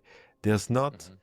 everybody's in their small town or big town, but Hmm. usually small, like in whatever country, and Yeah. they don't have indie makers around them. So who the Yeah. fuck do Too. they talk to? You know? Yeah. And so I think there's something Yeah. with live events, 100%. Yeah. I no I no want to absolutely, and organize this is one. again like mixture, and this is what I think all opportunities. Small bets I think fundamentally is like trying to address that problem in a still digital, Yeah, yeah. virtual, asynchronous way, um, and some people prefer that. But yeah, like there's a market for all these things. The problem certainly exists, and it's big, and it's a big TAM, basically, a big total addressable market globally Yeah. of aspiring new and aspiring entrepreneurs. That's how I classify it. Right? People who want to work for themselves or they just started working for themselves and they don't want to do it alone. Huge market. And I think there's space for lots of different solutions. What you're doing, what I did with small bets, Mark Liu and even Peter Levels, we're nomadless when you think about it. It's a bit like that with a niche, Nomad right? List is If a like community. It's it's mostly a the community. community It's a again, like Telegram with group. And yeah, yeah, yeah. which is a subset, you would say, right? I mean, because they're almost all of them, again, like new and aspiring entrepreneurs, but also they're also traveling, right? And nomading and whatnot, right? So it's probably Yeah. he's Yeah, yeah. again like a smaller market probably in But theory. it's So funny. It's funny because I think there's probably a good opportunity because it's like, everybody wants to build SaaS for developers, which is the worst. yeah, I mean, not the worst, but it's a difficult yeah, market. that's it. Yeah, And nobody wants to do some boring thing. yeah, But if you do some boring thing, you have no competition and you have a yeah, huge edge and you can make way more money. And so it makes me think of that. Like, we're all like stuck on our computers. We don't want to yeah, organize an event. That sounds like so yeah, different, you know? yeah. But if we do it, then there's such a lack of this that it's going to be successful. Yeah. But it's similar to what you were saying before about in your products, you want to express your creativity and create new things, right? And like, um, of course, right? You need to stretch yourself on certain things and do some boring things, and you will do that when you're running your own business for sure. Um, but there's a dose and a limit as well, right? I mean, if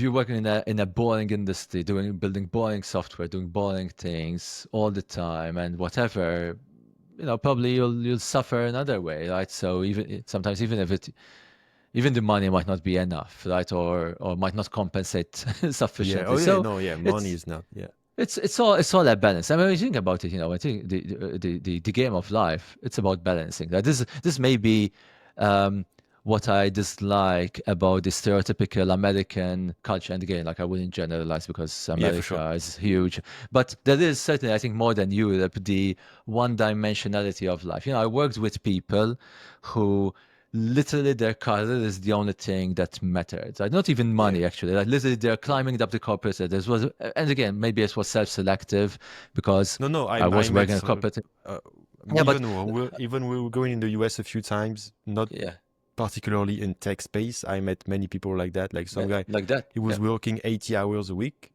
and yeah, very and there common. was nothing else, and I was normal, and he had no time Yeah, for anything, and he was yeah, super overweight and super stressed. But it's okay. But like, I'm just yeah, saying, yeah. it They was sacrifice the whole everything, picture. Yeah, even sometimes family and everything. I worked with a person which still sort of um, struck me where she was, I think, in her mid 40s. She was like a medium level product manager. Her husband worked at Microsoft, and the first thing she told us when she joined our team is that she's in a phase that she's focusing on her career right now, and she had a son. I think it was like 8 or 9, and she sent her son to her parents in Canada, like on the other coast, right? So like five wow. hours away to stay with his grandparents, so that he focused on his school, and she and her husband focused on their career. And they said, Oh "Oh my my God, God!" yeah, Like, that's a bit and much. Yeah, actually, it's like that's an extreme case, of course. I mean, not a lot of people, but it's like wow, like, and but you start to see this. I think even Silicon Valley, right, the tech mecca hmm, of whatever.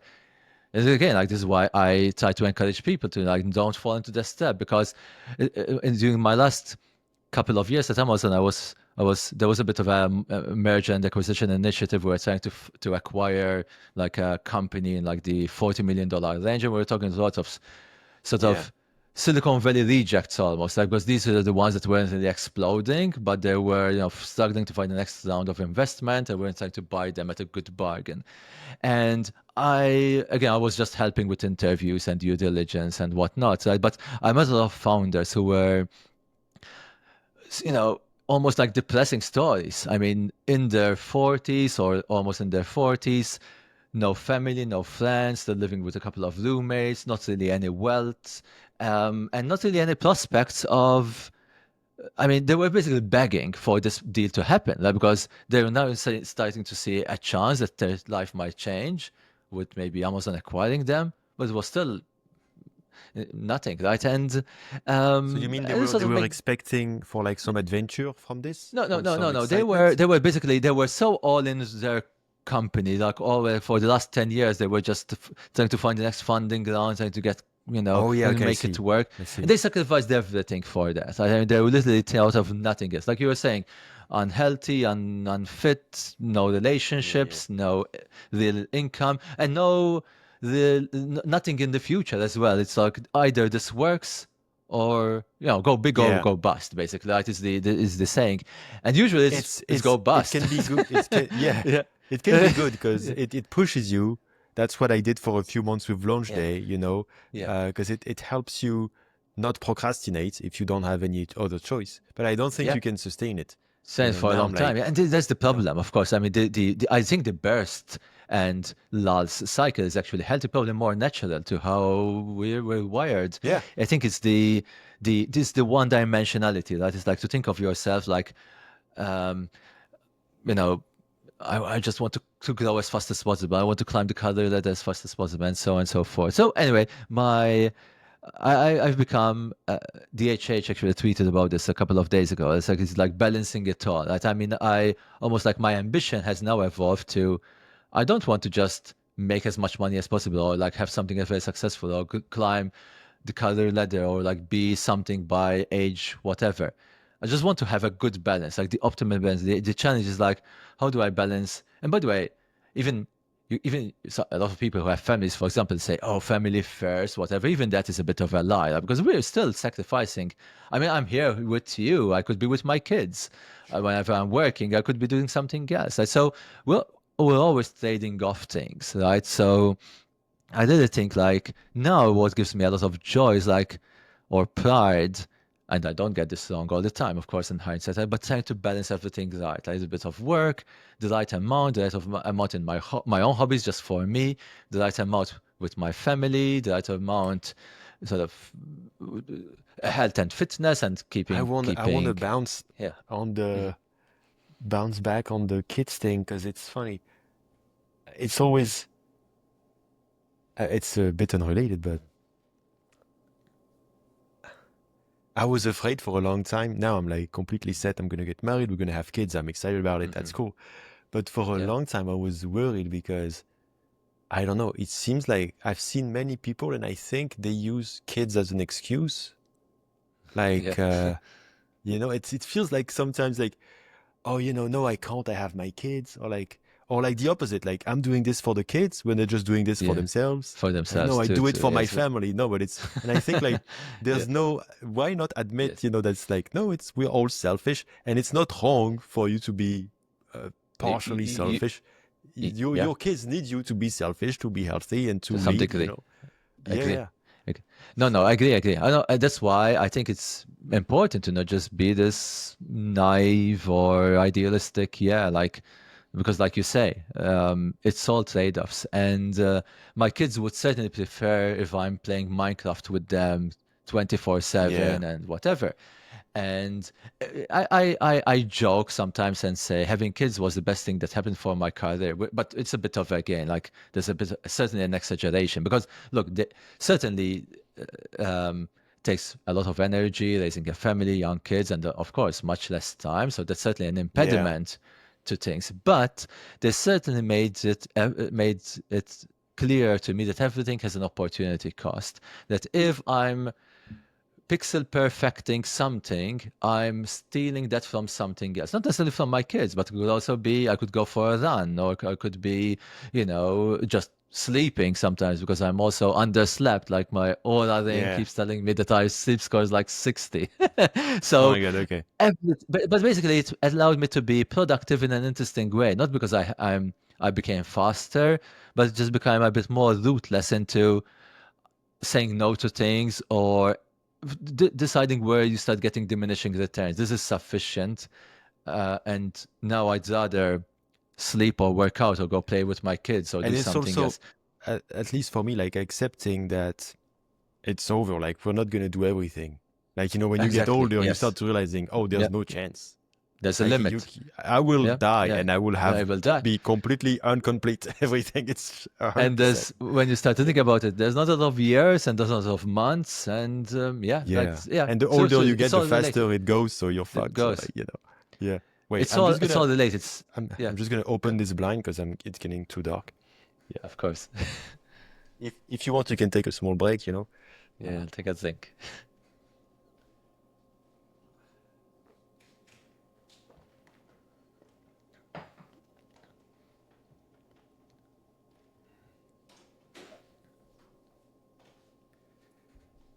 Yeah, there's one last thing Yeah. Hmm. I wanted to mention, and I'm like, I know you offer, I think it's 3,000 euros, and then we can call you whenever you want forever. Yeah, There's something like that. 2,500. Yes, yes. Yeah, That's a okay, very 25. interesting experiment. Happy to talk about it because, Uh, yeah, no, because yeah, actually we could, but I was just yeah. saying, Hmm. I'm gonna use this podcast as my free way to ask you a Oh, question, of if course. you No, don't no, mind. absolutely. And you even Go paid me ahead. because you sponsor Yes, Logitech, so yes. that's even better. No, Yes. but um, yeah, so for the last few months, I was just pushing and Hmm. pushing and like doing Hmm. launch day and whatever, even if I was running out of money, I didn't care. I'm like, okay, I'm doing this. Hmm. And I didn't want to get distracted by anything. So no freelancing, no job. I always struggled to have a job and at the same time work on my projects. Hmm. Because then once you have the comfort of a job, I have zero Yeah. motivation. I'm just chilling. Hmm. So I was doing this way now, but I'm Hmm. not sleeping well for a long time because Hmm. it's still very, very stressful to be running out of money. I don't have like any, Yeah. family backup or anything. Hmm. So I'm like, Yeah. uh, and so, but eventually I did launch day. I Hmm. think launch day now it's gonna get me at zero probably, but it's Hmm. still very stressful because every month I start with like, it's not recurring or anything. So I think it's fine, but still, if tomorrow Twitter changes the algorithm, I lose all my engagement, Hmm. I'm kind of fucked, Hmm. so I know it's risky, so I don't sleep well because of that. Hmm. And then I started doing this wedding suit thing, Hmm. and uh, I made money very quickly, like very quickly. I Hmm. was like, first day, 3K, Yeah. second day, 2K, next day, and I made Hmm. like 10K in like 1 week or something. Yep. And fuck, man, I had forgot how that felt, like to just make money. I Yeah. really forgot.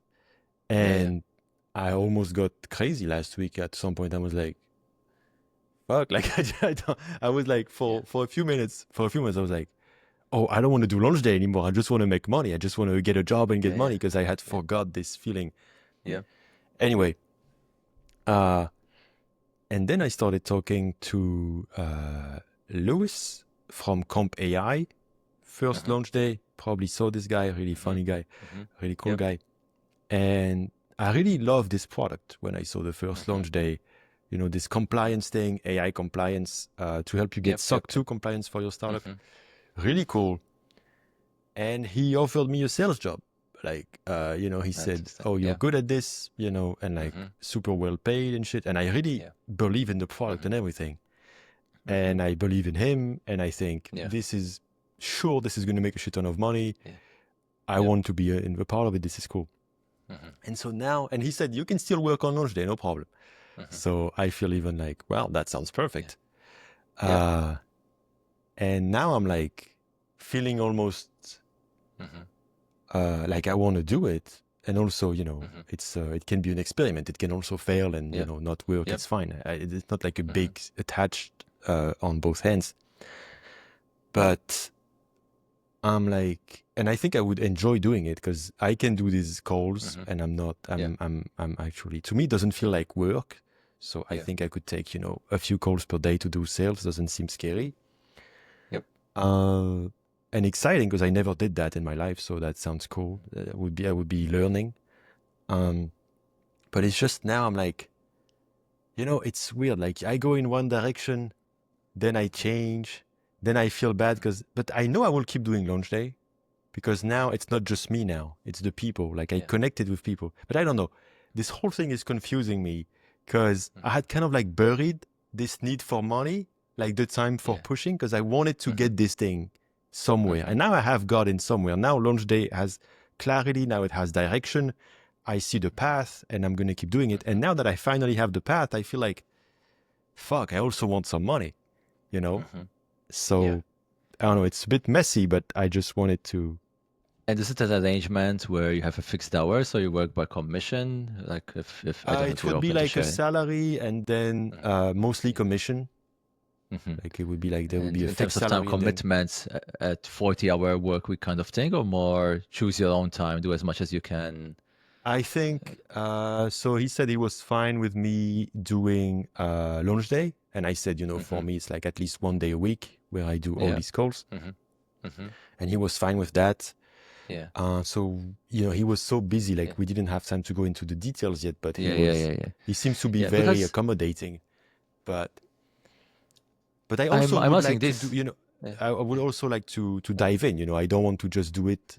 I want Yeah. to, if I do Of it, I course. want Yeah. to help Take it them. seriously. Yeah. Yeah. Yeah. Yeah, yeah, Um, I was asking these questions because I'm a big believer now in the this is something I learned from Taleb. I know you've read some Taleb, right? oh Or yeah, big I fan know of he Nassim blogged you, Taleb. Yes. but yeah, but Yeah. so somewhere in his books he has the he introduces this dose response relationship, which is a concept from medicine, which we all know, right? I mean, medicine you don't just take as much as you want. I mean, there's a curve that if you are Yes. prescribed, I don't know, aspirin. If you take the right dose at the right frequency, it can treat something. If you take it at the wrong dose and frequency, it Yeah. can kill One you per or day do for nothing. 10 days is not the same as 10 in one take. 10 Yeah. in one day, Yeah. exactly, right? Yeah. So that's the same thing with wine, right? I mean, if you drink a glass of wine a day, it's very different than you could drink 30 glasses in one night, Yeah. even though Yeah. in the same month you might Months. Yeah. have Yeah. consumed the Yeah. same amount. And I think when it comes to work, it makes a big difference as well. So it might be a matter of finding the right arrangement, the right dose and frequency, and maybe with this is very hard to do with corporate, again, like the Amazons and Googles, whatever, because they have rigid policies, whatever. But maybe with these small companies, um, which is basically what I did with Gumroad. I mentioned this. This was a similar thing. I was in this phase of Yeah. it, like you. But my income was very spiky. I was making some money and was making very almost nothing the next month or whatever. And I wanted to add a bit more predictability. And I remember Sahil posted a tweet once saying, I'm trying to Actually, the tweet was about hiring software engineers, and they had a footnote said, and at some point, I will also want to hire a product manager to help me do whatever. But it was indicated as full-time role, and I sent him an email, said, "Hey, I'm not. I don't want full-time, but I'm willing to do quarter time, and we can do. I commit to be available every day, but I can probably only dedicate about 10 hours a week." But I can do things asynchronously and whatever. And I said, I know you guys work already very asynchronous, so maybe it can work. Anyway, long story short, we went on the phone. We sort of agreed a little bit on like what were the expectations, and I did this for a couple of years. I think it was probably a very, very great arrangement for me. I think eventually I stopped Yeah. because Gumroad grew so much. At one point, it wasn't. I wasn't able to continue to keep up with everything that was changing It at the would need time. to be full time It probably would at need to this. be full time. Yeah. There was the conversation, if I remember correctly, and then small bets had already started. I was, to be honest, as well, like focusing more on that. I was losing probably a bit of interest as well. But anyway, but it was great, a great arrangement, and I think I was valuable, and I was getting paid $10,000 a month. And it helped then, put a floor to my spikiness, right? And Exactly, it yeah. And then stabilized you have things. more freedom to experiment. Yeah. Exactly, more freedom, which I do think like small bets probably would have been harder to start if I didn't had it, because maybe I would have chased more speculative. Because like I told you, that small bets was a bit of an in between. It wasn't like that course like thing, like you buy it and you get it. It was more of again, a vitamin that many people only joined when they Yeah. felt like the right timing. So it was more of a launch day like Yeah, you sold a lot, situation. but it's still not easy to sell. That's And this was something over to time. remember. Like you, I had a Twitter course which sold a lot in a few months and then it died off. Small bets just sells over time. That's just because the stars need to align with customers being in the right time. Yeah, yeah. So um, I'm sure that if the Gumroad thing for me was 20 hours a week or something that was more every day I needed to explain what I did the day before, I would have hated Yeah. it and would have lasted long. That's something I always was reluctant to do. I don't want to have even the obligation to feel like, here's what I did yesterday, here's what I'm doing today. Oh yeah, No, 100%. just Yeah. let me do my thing. And of course, there's no long-term commitments, month of month. And if it's not working out, no big deal. And maybe this could be the way for you to rearrange it. Maybe you propose something that is like in the right dose for you, again, to use Yeah. that I metaphor. think I need to try first to know the dose because I never did this job And maybe, of yes, and sales. maybe But yeah. maybe you find an arrangement that allows you to try the dose. Maybe you say, hey, just commission only for now, like no salary, so that Yeah, you I don't mind with eliminate. that. I don't mind This, that. by Yeah, the for way, sure. this is something related, very recent. Right? So, as you know, that I sold Small Bets to Gumroad 3 Yeah. months ago, and part of the deal was, they're acquiring the business, which generates cash flow and whatever, but they were also interested in having me part of the team. Right? And I was very cautious because, again, I didn't want to become like an employee. Hey, Monday to Friday, 9 to 5. I was made it very clear that wasn't the arrangement. Even if I wanted to, I don't think I'm good at it anymore. I just too distracted with many things. So Yeah, yeah, I see. we agreed that I'm going to be helping Gumroad, the company, with a little bit like the same models I was doing with the consultation. I opened my calendar to them and say, hey, the team knows what I can be helpful with. Anytime you want me, book a call with me. Happy to spend as much time as you want. We can discuss roadmaps, products, brainstorm, pick my brain, whatever. I can do certain things. I talked to a lot of Gumroad creators, whatnot. And it was good. And then we said, okay, let's discuss a salary. And Sahil was telling me, here's how much he makes. And then he was trying to give me a hint of like what he was expecting. And then on the call, I said, okay, let me think about it and I'll get back to you. And I was reflecting on it. And I said, you know what? I don't even want a salary because that's going to make it feel like if I'm getting something every month, I need to be almost like, even to myself, right? I want to feel like Yeah, it's how I you, did something. it's not, yeah, yeah, yeah. I need to justify it. So I said, you know what? I'm just going to have my equity that's going to vest over time. I don't want any salary at all. So I'm going to get the one-time payment for small bets. I'm going to get some equity that's hopefully going to be sufficient motivator for me to be helpful to Gumroad because that would make the equity worth it. Yeah. And nothing, right? So And he actually liked that as well, because I think, it aligns as well with the company. It doesn't like this fixed cost, but mostly I did it for me. It sounds counterintuitive to people. Like, I negotiated myself out of a salary. I'm almost certain if I ask for like $10,000 a month or something like that, 12K, 120K a year, it was almost like a no-brainer Easy, yeah. default yes, right? But this was part of that realization that for me, like, I dislike here's what I did this week, here's what I did. I still give them, I'm giving Gumroad an update every month about small bets, what happened, revenue, costs, whatever, but it's a Yeah. bit of an investor update kind of thing.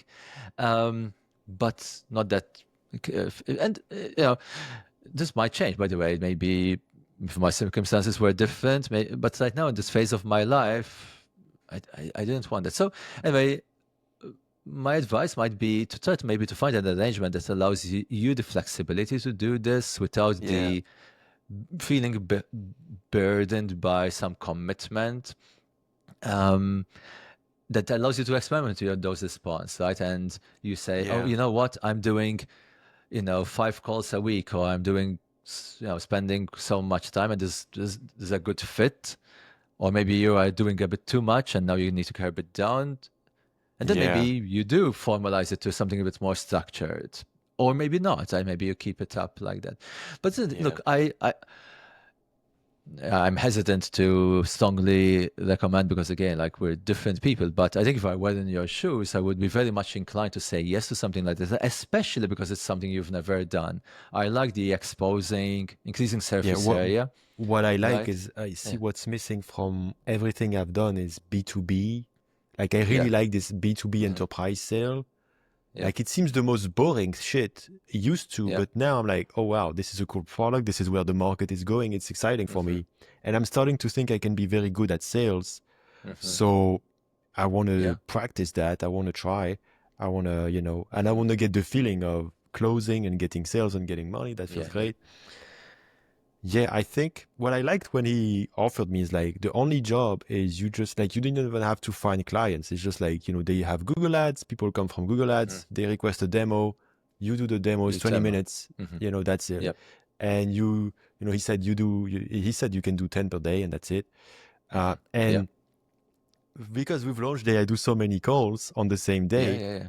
and it doesn't to me, and it's, Yeah. I think, more tiring because it's like, most of these last Hmm. 1 hour. Yep.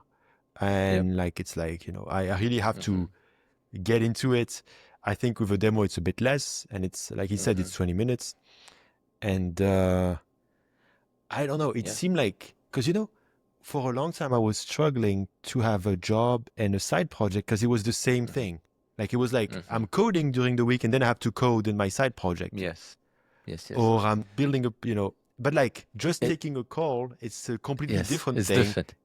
and it feels like Yeah. less exhausting, for this. Yes. Yes. Yes. No. No. I think it's dose response again. You were probably overdosing on the coding, right? You were, yes, doing the coding, and now you need to do coding as well for other things, Yeah. and changing it variety, right? It might actually energize you for the coding side, believe it or Yeah. not. Right? It might make you, Yeah. Like, and also it gives yeah. me, yeah, it reminds me of John Carmack. I'm a huge fan of Hmm. John Carmack. Yes. So, creator of Doom. Hmm. To me, it's so underrated because Doom is, to me, it's the most revolutionary game in the history. Hmm.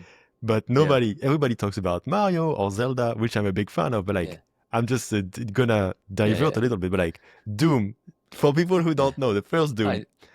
Yeah. first Yeah. 3D game. I mean, first was Wolfenstein, but that's the same Hmm. team. That's a few years big Yep. after. Yep. Yep. First 3D game, first 3D engine that was fake 3D, but that was still 3D. First FPS, first game where you see the gun and you shoot at enemies. First multiplayer game, like on local, like Yep. on Yep. wire, Yep. like on different computers. First adult, and not adult, not like porn, but like, But mature. That's how people say in the US. In France, we say adult, but like first mature themed game with like hard rock blood and music, gun. Yeah. Yeah. monsters, blood, not Yeah. just little, funny creatures. And the way they distributed, man, Yeah. it Shareware, was a right? free demo Yep. shareware. That Yep. was Yep. also the first thing. Yeah. I mean, this game, I'm just like, Hmm. I don't know why it's not first of every list, and it drives me insane Yeah. because Yeah. I'm a huge fan of this. And so, anyway, John Carmack, Hmm. one of Hmm. the co-creators of Doom, he was the coding guy, and so he Hmm. created this whole engine, and then he did this whole career, and now he was at Oculus and then Meta to Hmm. drive the VR project. Hmm. And he really has some super interesting thoughts all the time, and he's like super productive. Like he works like 12 Hmm. hours a day or something. And he's like, I like it. And it's not like to him, it's clearly his purpose. He's happy doing that. That's his Yeah. thing. He doesn't need to, Yeah. he loves it. But he Hmm. said he cannot work more than 4 hours on the same thing. Like, so like Hmm. he can do, I forgot exactly, I probably got it wrong, but it's something like Hmm. maybe if he does 12 hours, there's going to be 4 hours of one type of coding. There's going to be four Yes. hours of something else. And when you do it Yeah. this way, you can be way more productive. I mean, in terms Hmm. of what you can output. Not that Yep. it should be the goal, but like if you want to, like if you do Hmm. 4 hours of design, 2 hours of interviews, 2 hours of coding, it's absolutely different than 8 hours of coding. So just saying, but yeah. Yeah. No, no. I think it goes back to the advantage you get when you know yourself, that you know your preferences, you know your strengths, your weaknesses, your the ideal doses for things. I really do think we're all different, so I wouldn't generalize this that I should also do the 4 hour thing because we're all on different spectrums Yeah, of maybe, different yeah. things. Right? We just need to discover our own. And I think again, like my big of issue with full time employment, the typical 40-hour Monday to Friday work week, is that it doesn't allow you to experiment with different arrangements. It's usually expected to be 9 to 5, Monday to Friday, week after week, same thing.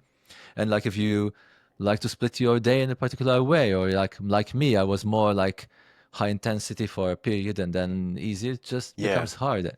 And by the way, I understand, it would be very hard to manage people who are less uh, predictable, right? So I don't really have better ideas. It's just a not good fit for my personality and for many people probably listening to this and and many others.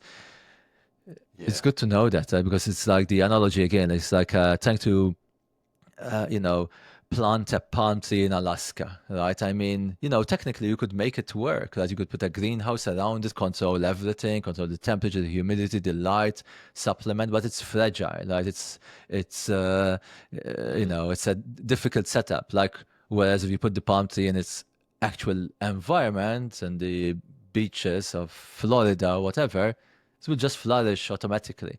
Super And I easy, think we yeah. need to discover, like, are we the palm tree or are we the pine tree, right? I mean, and where's our ideal fit? And sometimes we're in a different environment, but it's like we're with this greenhouse and glass house and everything controlled to the limit until something breaks, Yeah. and then, What you do you know, think about this guy who does all his experiments on his body, like Brian? Giant Johnson. Yeah, Yeah. I don't know. I mean, I I think it's interesting again, like that he's doing them on himself. Yeah, Um, I think it's super valuable for the world and for the Yeah, yeah. Taleb, for as a example, that science text project. It's him.